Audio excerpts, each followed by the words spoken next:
Misha, when you started or decided that you wanted to take photos of Jewish life, Yes. how was it? Because I'm supposed it was a Jewish different life in Germany, a Germany that came from the Holocaust, that it didn't have such cultural about Jewish or such, they didn't have a more like we told. So What I tried is not to look through the glasses of the Holocaust.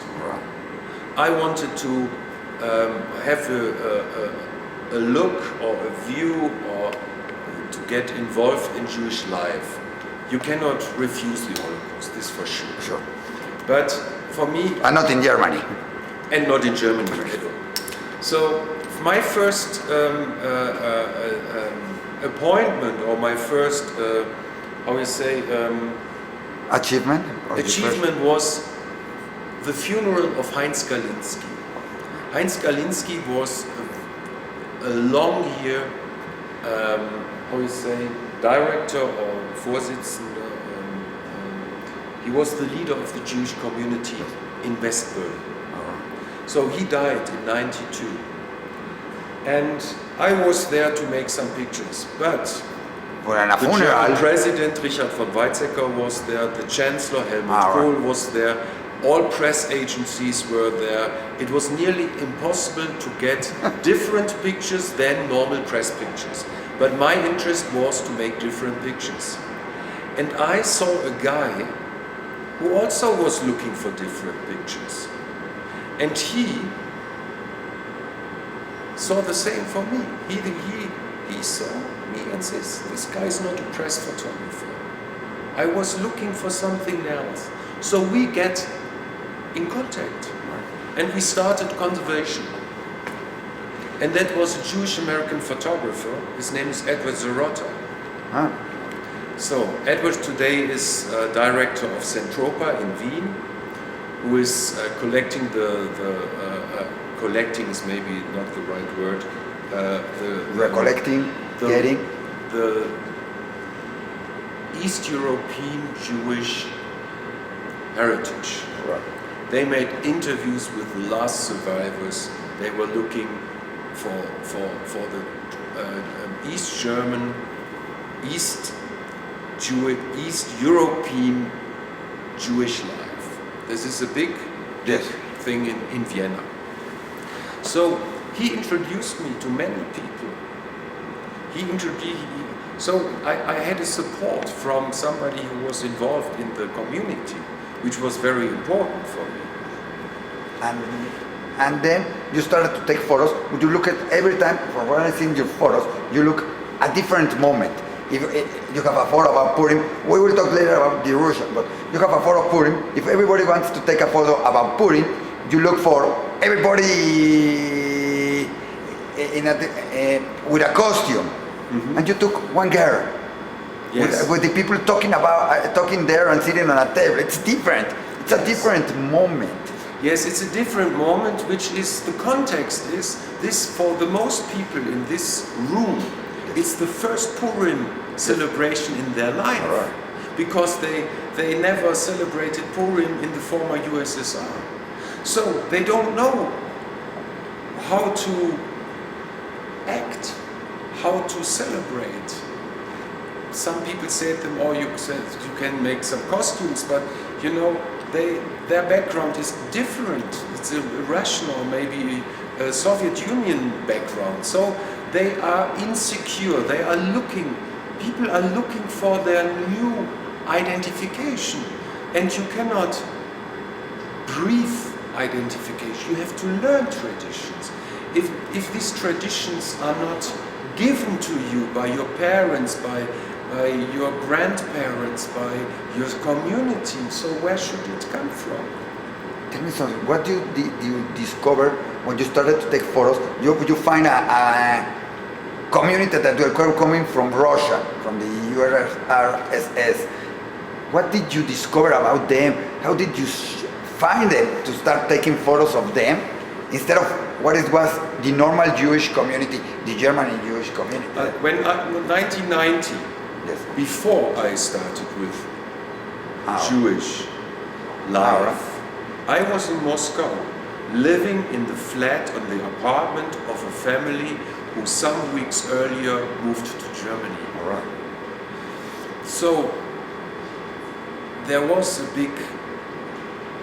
there was anti-Semitism in the former USSR. Yes. And the Soviet Union was breaking apart. Yes. And so people tried to find a place to make a new life. So many people of went to Germany or to Israel. And so this was a big, we have this law of contingent Flüchtlinge. And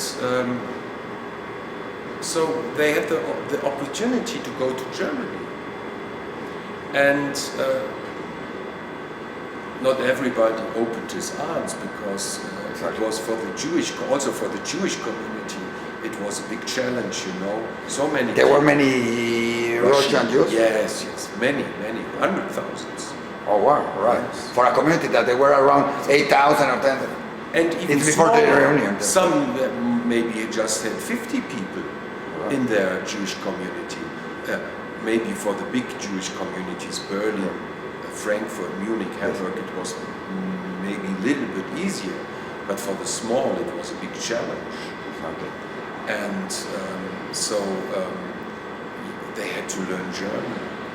They knew nothing about the Jewish traditions, the Jewish religion. They were all Jews, because you have a family that started to like Judaism, but they were Jews, they were not Jews, they thought they were Jews, they were using this to get out and get into Germany.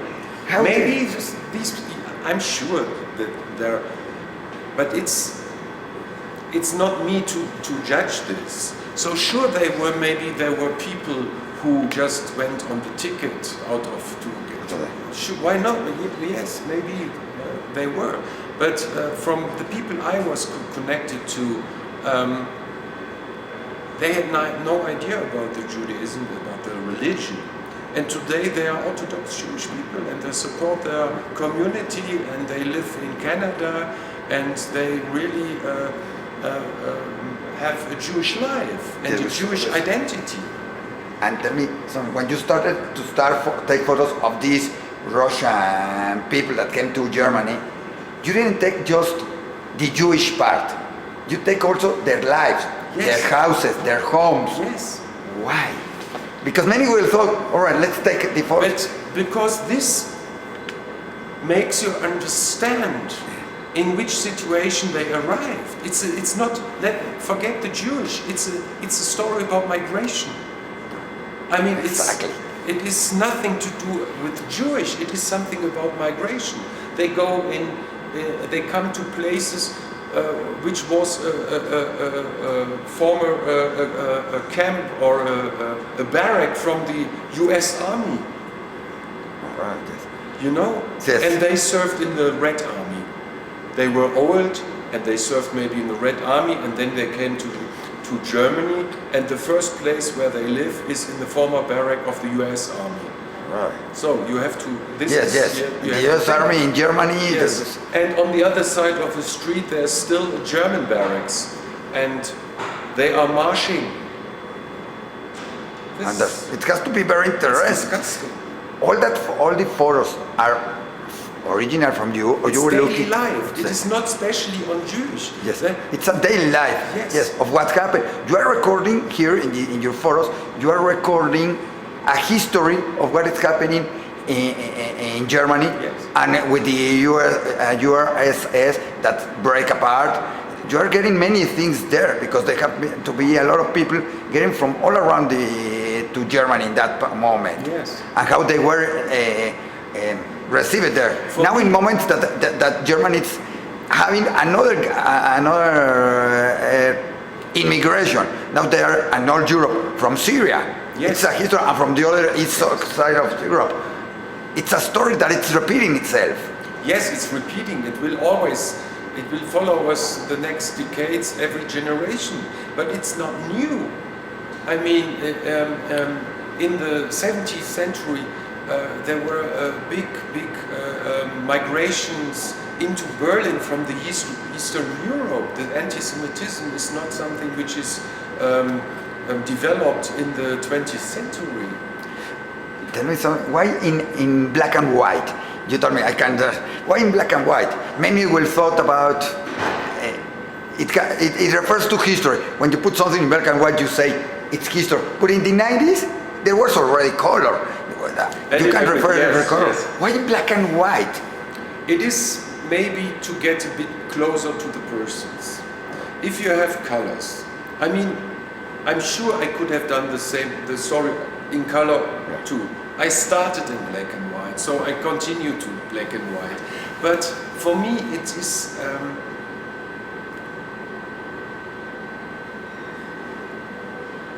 Authentizität. How could I say it to make it authentic? Exactly.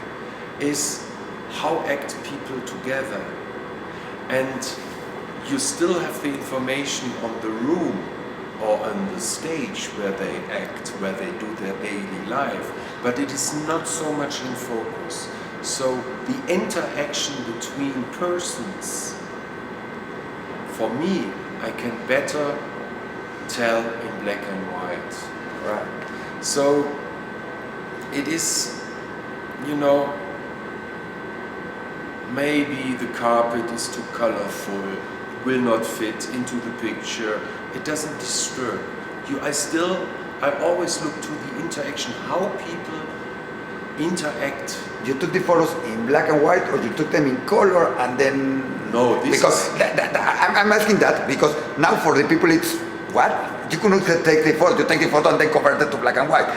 In that times, to have a black and white film or a color film. It was different when you started taking photos. It's a different thinking. It's not like now. No, it is. You cannot switch. When I make black and white, I look different. Exactly. I will not say I look in black and white, but I look different because my focus is not on the color, not so much on the color. It is, if you photograph in color, you have to, the composition of the colors, different, yes. It's different. So I want to be very close to the people. It is all about people. It is not about religion. All right. And it can be a black and white history? No, not maybe. I preferred black and white because sometimes color and then using a flash, it is a bit absurd. It shows things I don't want to see. You went to the places to take the photo, or you were in the place and take the photo? What I'm saying. For example, you are in a Brit Milah. You went to the Brit Milah to take the photos thinking about, I'm going to take photos of this moment because I need them for my job. Or you were at the Brit Milah and I said, let's take this photo. Sometimes it is different. You know, the rabbi told me there is a Brit Milah. Yes. And I asked him, do you think the people like it if just come, I will introduce you. So he introduced me, and I told them exactly what I want to do. Yes. It is not, for me, was very important. Everything where the religion is in the focus, in the center, it should never be exotic. It should still be normal and daily life. You know? Yes. So that means I want to be very close to the people. I want to be a part of it. I don't want to view on it. I want to be in it. So I want, and that makes it, needs me to be very intimate to the people. And that means I have to explain, I have to get in contact. All right. Exactly. To the parents, to the grandfather, was, you know, this has nothing to I understand you. With photography. It has to do, what is this guy doing there? You know, why is he here? Why is he so close to me? You know, and That's you are it. foreigner, so you are you are not part of this. So you have to bring yourself that people accept you as a part. Tell me, when you go now to any party or any reunion, it happens to me. I cannot live without taking any photo. I have to take the moment, I have to take the photo, and I have different photos. I have been in bar mitzvahs, weddings, whatever, and I see the photographer that is making the normal wedding photos, and you say, no, I have to take the photo from the other angle. It happens to you now and then. No, not so much. You know what happens to me? No. I always look, how would I have done the photo now? All right. So I don't need the camera to look in pictures or to think in pictures. Yes. So it is always interesting to, how would I move? You know, one of my favorite heroes in photography is Robert Frank. All right, yes. So in an interview he said a sentence which is maybe for me a bit a motto. And the sentence is, the eye should learn to listen before Yeah, I it should learn. looks. All right, nice. You know, it is not only looking. You have to be part of everything. Yes. With your ears, with your eyes, everything should be a part. So the eyes have to learn to listen. Yes, now it's very easy because everybody takes out his cell phone and Yes. takes photos and thinks he's getting it. But You have to be. Does it touch you if you see this picture? Not everybody. No, Does not it touch everybody. them? No. It's just the belief I was there. It is. What do you want people to feel, to touch? How do you want them to? How do you want to touch the feeling of the people with this exposition? We're talking about this exposition that is going to be here. If I touch them, I don't know. I want people to read the story in the pictures, to understand.